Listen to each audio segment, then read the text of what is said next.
15 अप्रैल 2023 रात के करीब 10 बजे प्रयागराज का कॉल्विन अस्पताल। पुलिस की भारी सुरक्षा के बीच एक हथकड़ी लगा आदमी मेडिकल चेकअप के लिए लाया जाता है। चारों तरफ कैमरे, माइक, पत्रकार और तभी गोलियों की आवाज। सिर्फ 15 सेकंड में सब कुछ खत्म हो जाता है। दोस्तों, यह कोई फिल्म का सीन नहीं था। यह लाइव टेलीविजन पर हुआ एक असली मर्डर था, पुलिस की कस्टडी में, कैमरों के सामने। और मारा जाने वाला शख्स कोई मामूली अपराधी नहीं था। 5 बार का विधायक और सांसद रह चुका माफिया अतीक अहमद। सवाल यह है, जिस आदमी को पुलिस खुद घेरे हुए थी, उसे गोली कैसे लगी? क्या यह सुरक्षा में चूक थी या कुछ और था? आइए शुरुआत से समझते हैं। लेकिन इसे समझने के लिए हमें वापस जाना होगा 2 दशक पीछे। प्रयागराज, जिसे पहले इलाहाबाद कहा जाता था, 90 के दशक में एक नाम से थर्राता था, अतीक अहमद। जमीन कब्जाने से शुरू हुआ यह सफर जल्द ही कत्ल, अपहरण और रंगदारी तक पहुंच गया। लेकिन अतीक सिर्फ एक गुंडा नहीं था, वह 5 बार विधायक बना, 1 बार सांसद भी।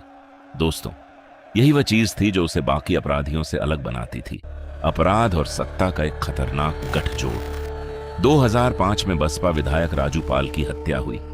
आरोप लगा अतीक और उसके गैंग पर। इस केस का एक गवाह था, उमेश पाल। उमेश पाल ने अदालत में गवाही दी। उसने हार नहीं मानी। लेकिन क्या आप जानते हैं, गवाही देने की कीमत उसे अपनी जान से चुकानी पड़ी। 24 फरवरी 2023, दिन का उजाला, प्रयागराज का धूमनगंज इलाका। उमेश पाल अपने घर के बाहर खड़ा था।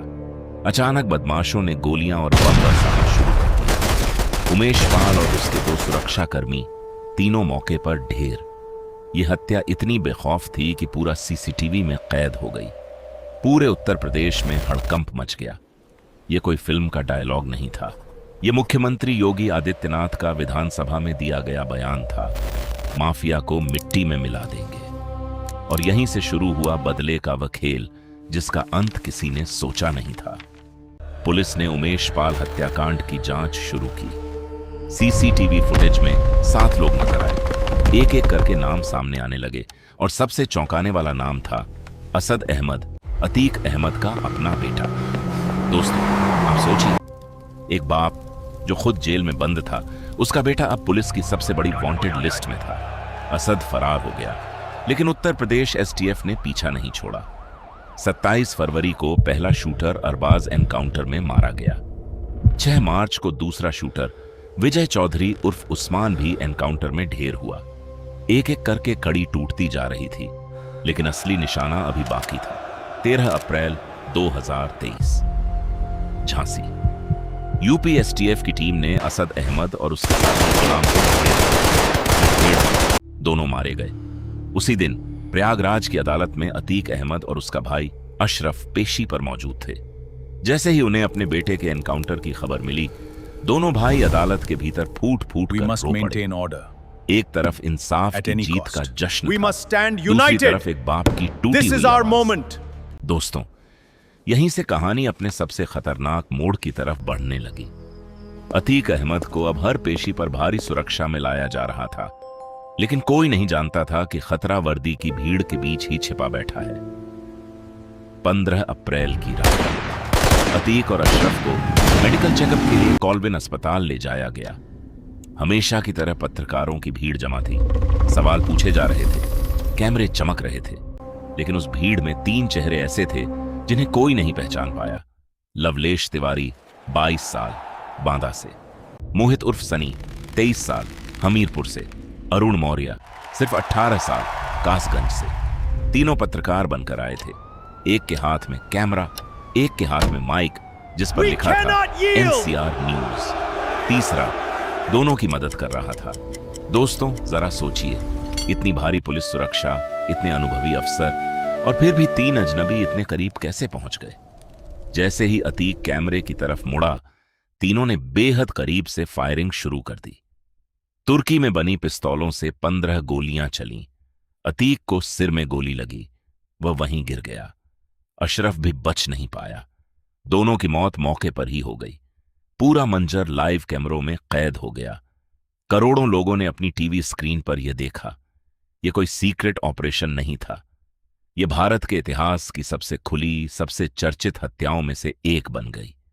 गोली चलने के फौरन बाद अफरा तफरी मच गई। पुलिस ने तीनों हमलावरों को दबोच लिया। किसी ने भागने की कोशिश नहीं की। दोस्तों, क्या आप जानते हैं, जब पूछताछ हुई तो इन तीनों का जवाब सुनकर पुलिस भी हैरान रह गई।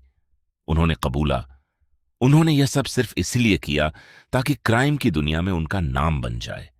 कोई फिरौती नहीं, कोई बड़ी साजिश की बात नहीं, सिर्फ बदनामी की भूख। लेकिन यहीं एक और सवाल खड़ा होता है।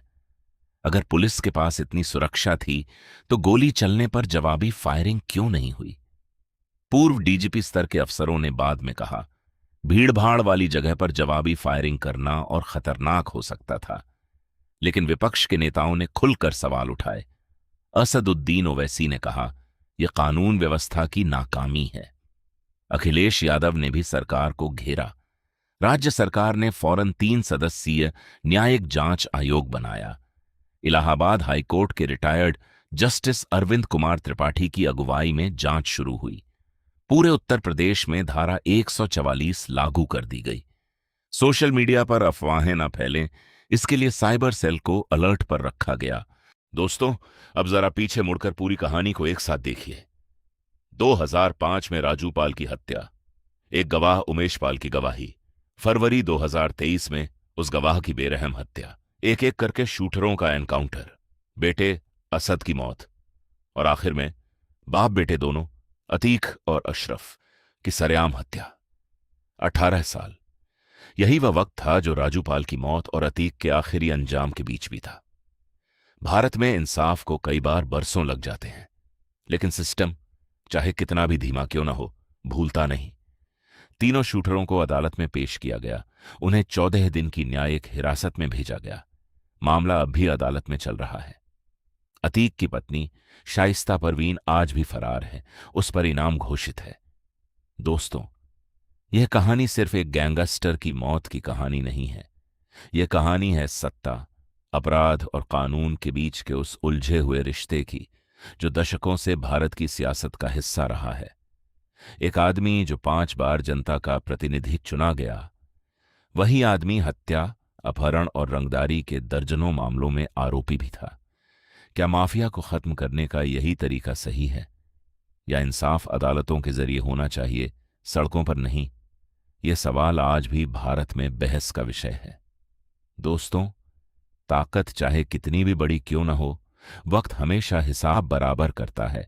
कभी अदालत के जरिए, कभी एनकाउंटर के जरिए, लेकिन हिसाब होता जरूर है।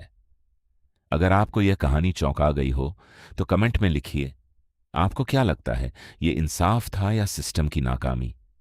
वीडियो को लाइक करें, चैनल को सब्सक्राइब करें और ऐसी ही सच्ची, चौंकाने वाली कहानियों के लिए जुड़े रहें। जय हिंद।